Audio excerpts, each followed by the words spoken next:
कानपुर में जूता फैक्ट्री में लगी भीषण आग, एक ही परिवार के 5 सदस्यों की दर्दनाक मौत।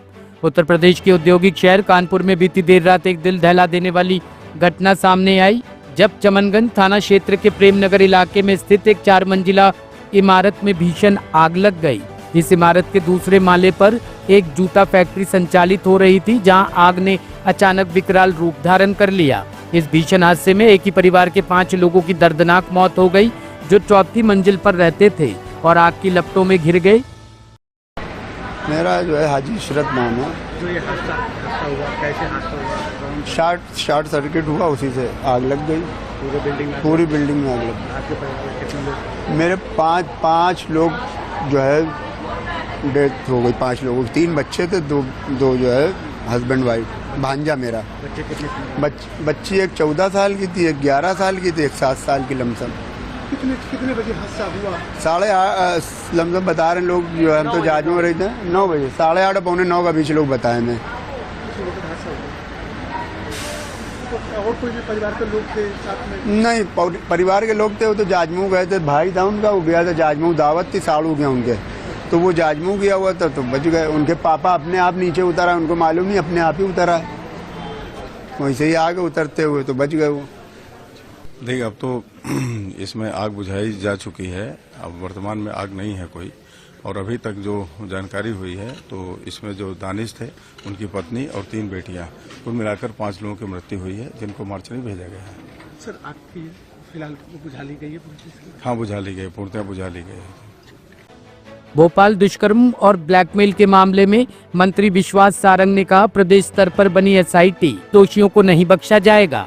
भोपाल में कॉलेज छात्राओं के साथ दुष्कर्म और ब्लैकमेल के सनसनीखेज मामले ने प्रदेश में हलचल मचा दी है। इस मामले पर राज्य के कैबिनेट मंत्री विश्वास सारंग ने सख्त रुख अपनाते हुए कहा कि दोषियों को किसी भी सूरत में बख्शा नहीं जाएगा और उनके खिलाफ कड़ी से कड़ी कार्रवाई की जाएगी। मंत्री सारंग ने कहा कि पहले भी मध्य प्रदेश में हमने धर्म स्वातंत्र्य अधिनियम कानून बनाया था और इसी के तहत कार्रवाई भी की गई थी।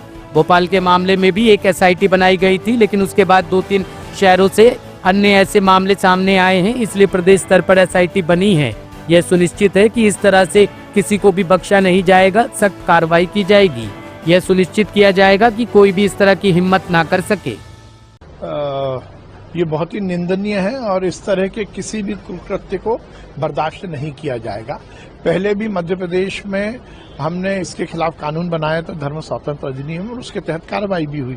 भोपाल के मामले में भी SIT गठित की गई थी, पर उसके बाद 2-3 शहरों से और ऐसे मामले संज्ञान में आए हैं, तो प्रदेश लेवल की SIT बनी है और ये सुनिश्चित है कि इस तरह से किसी को भी बख्शा नहीं जाएगा, घोर से घोर कार्रवाई की जाएगी। कोई ऐसी हिम्मत या हिमाकत ना कर पाए, ये सुनिश्चित होगा। सर, टारगेट करके किया जा रहा है और निश्चित रूप से ये इससे ज्यादा और निंदनीय क्या होगा? इसका मतलब ये एक प्रकार से पूरी प्लानिंग के तहत हो रहा है, धर्म परिवर्तन के लिए ये सब हो रहा है, तो ये बर्दाश्त नहीं किया जाएगा। वक्फ संशोधन कानून को लेकर अब सुप्रीम कोर्ट में 15 मई को होगी अगली सुनवाई। सुप्रीम कोर्ट ने वक्फ संशोधन कानून की संवैधानिकता को चुनौती देने वाली याचिकाओं पर आज सुनवाई की। CJI संजीव खन्ना ने सुनवाई टालते हुए कहा कि इस मामले पर अंतरिम आदेश पारित करने से पहले लंबी सुनवाई की जरूरत है। कोर्ट ने मामले की सुनवाई अगली तारीख तक के लिए टाल दी है। CJI खन्ना 13 मई को रिटायर हो रहे हैं, ऐसे में अगले CJI BR गवई इस मामले में सुनवाई करेंगे। तो क्या हुआ सर? आज 3 जजेज बेंच, जिसकी अध्यक्षता माननीय मुख्य न्यायाधीश कर रहे थे, उनकी बेंच में सूचीबद्ध हुआ, लेकिन आज उनका ये कहना था, चूंकि उनका रिटायरमेंट है 14 तारीख को, इसलिए उन्होंने जो नए चीफ जस्टिस हैं उनके समक्ष, यानी कि जस्टिस गवई के समक्ष इस मैटर को सूचीबद्ध करने के लिए आज आदेश पारित किया है। अब इस पूरे मामले की सुनवाई 15 मई को होगी और नए बेंच के समक्ष होगी। सर, उन्होंने ये भी कहा कि हम इस जो हलफनामे आए हैं उन्हें पूरी तरीके से गहराई से नहीं पढ़ पाए हैं, इसे बिल्कुल, हाँ बिल्कुल, उन्होंने ये कहा कि ये पूरे मामले की विस्तार से सुनवाई करने की जरूरत है।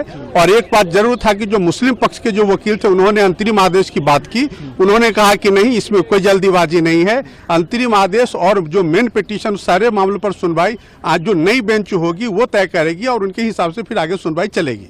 आज तो कोई सुनवाई अब नहीं? आज बिल्कुल कोई सुनवाई नहीं हुई। उन्होंने 15 तारीख की तारीख मुकर्रर कर दी है। सर, पिछली तारीख पे जो सरकार ने, केंद्र ने जो अश्योरेंस दिया था कोर्ट को कि भाई डीनोटिफाई नहीं होंगी प्रॉपर्टीज और कोई नई अपॉइंटमेंट नहीं होगी काउंसिल में, क्या बिल्कुल आज उस विषय पर कोई चर्चा नहीं हुई है। वो डीनोटिफिकेशन या अपॉइंटमेंट के मुतालिक आज कोई चर्चा नहीं हुई है। माननीय मुख्य न्यायाधीश ने कहा कि उन्होंने काउंटर की पूरी जो गहराई में जाकर के अध्ययन नहीं किया है, इसीलिए जब आगे सुनवाई होगी तो फिर मामले पर पूरी। क्या माना जाए सर, वो व्यवस्था यथावत रहेगी या उसमें कोई? नहीं, जो पिछली तारीख पर जो व्यवस्था की गई वही व्यवस्था अगली तारीख तक चलती रहेगी। ब्यूरो रिपोर्ट, टीम तफ्तीश न्यूज।